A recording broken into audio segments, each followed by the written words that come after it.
Okay, good morning mga ka-technician, ka-engineer. Magka-calibrate po tayo ng vibration at mag-generate tayo ng signal.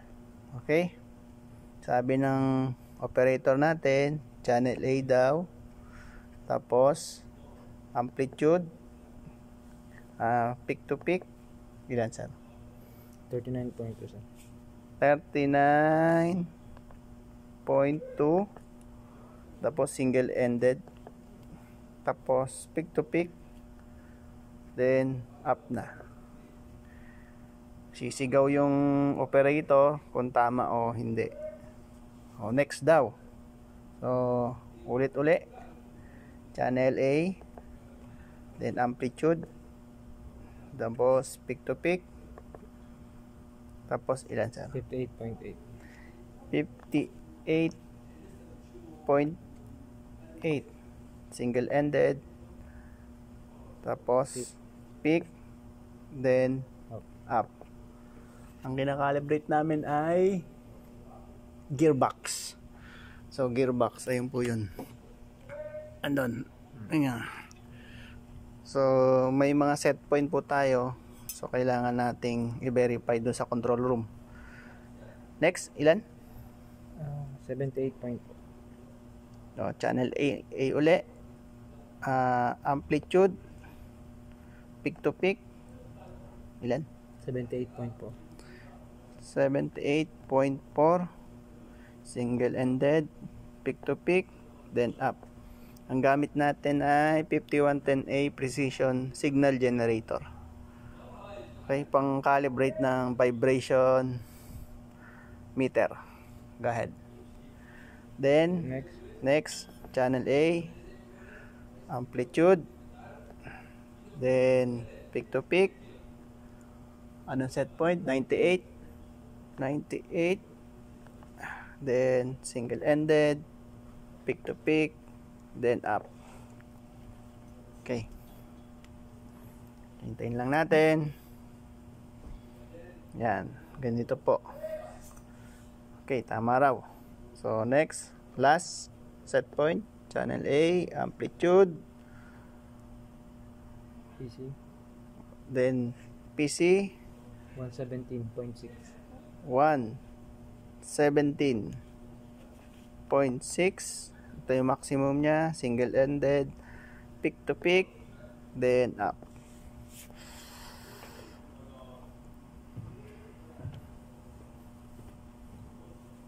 At 239 Hz. Hintayin lang natin operator, i-verify. Okay, so tama po lahat. Hindi po tayo makapunta ng control room kasi maraming tao doon. Dito lang muna. Tapos na tayo sir. Okay, titingnan natin sa control room. Pag mo na titingnan ko, ilan doon? 3? 302. 302. Okay. Ano yun? Tama ba? 117.6? Hindi ko alam eh. Oh, yun. Tama. Punta po tayo sa control room. Titingnan natin. Ito po.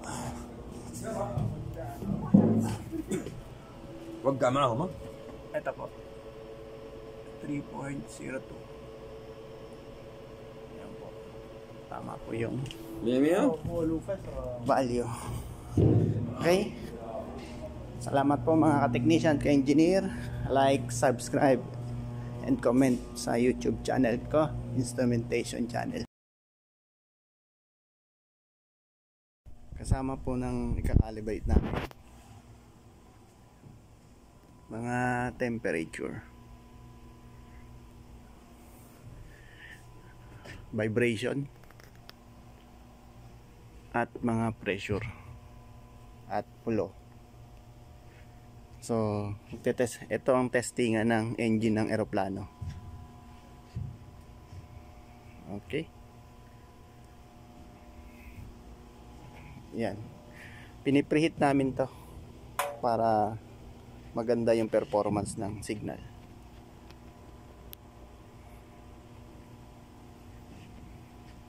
Yan. Okay.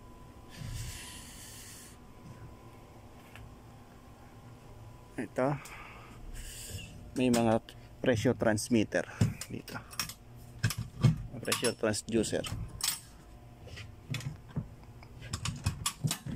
Ayan. Lahat po yan kakalibrate. Gauge and absolute. Ito ay type K sensors. High voltage muna po kami. Salamat po.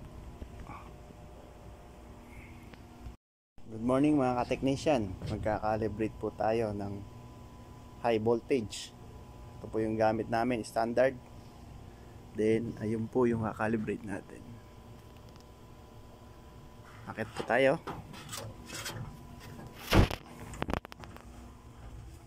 Ayan po. Ginagamit po yan sa pan-testing ng engine ng eroplano. Ang tawag dito ay APU, Auxiliary Power Unit. Neutral, line 1, line 2, line 3. Tapos may mga CT siya, kakalibrate din natin. Okay, so yun lang po. At mamaya po ipapakita namin kung paano mag-calibrate at mag-generate ng signal na AC. Salamat. 30. Meron? 30 will be there. Oh, 30. 30 volts. Parang direct lang yun. Sabi. Okay. Confirm? Confirm. Ilan? How much? 30. Sa control. Tapos na. 30. Tapos na? Post. 110. Already. 120. 120. 120! Kelvin. 120. Come. Come. 120. 120 قول 120. Alas? Kalas. Okay.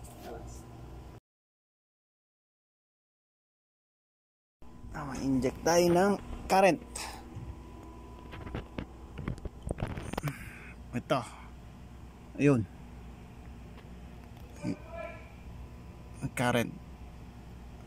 Inject tayo. Ah!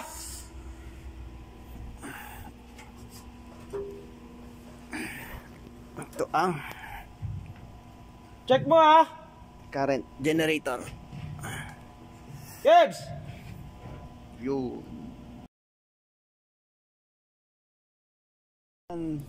Ngayon naman nagka-calibrate kami ng pressure. Gamit ay PPC4 Pluk. Ito po. Yan.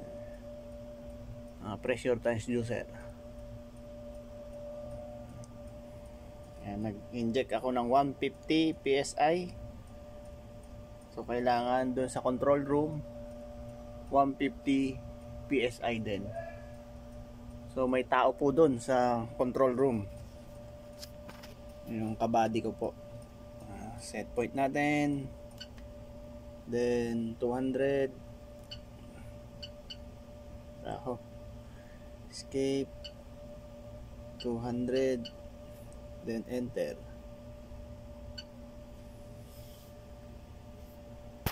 Okay. Coming.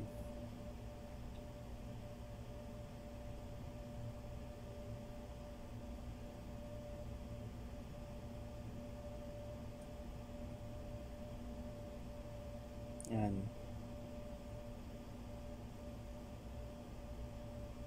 Papunta po siya sa 200 PSI.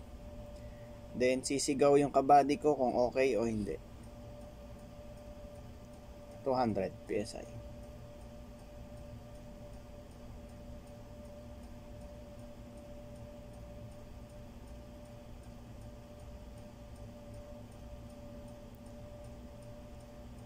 Yan.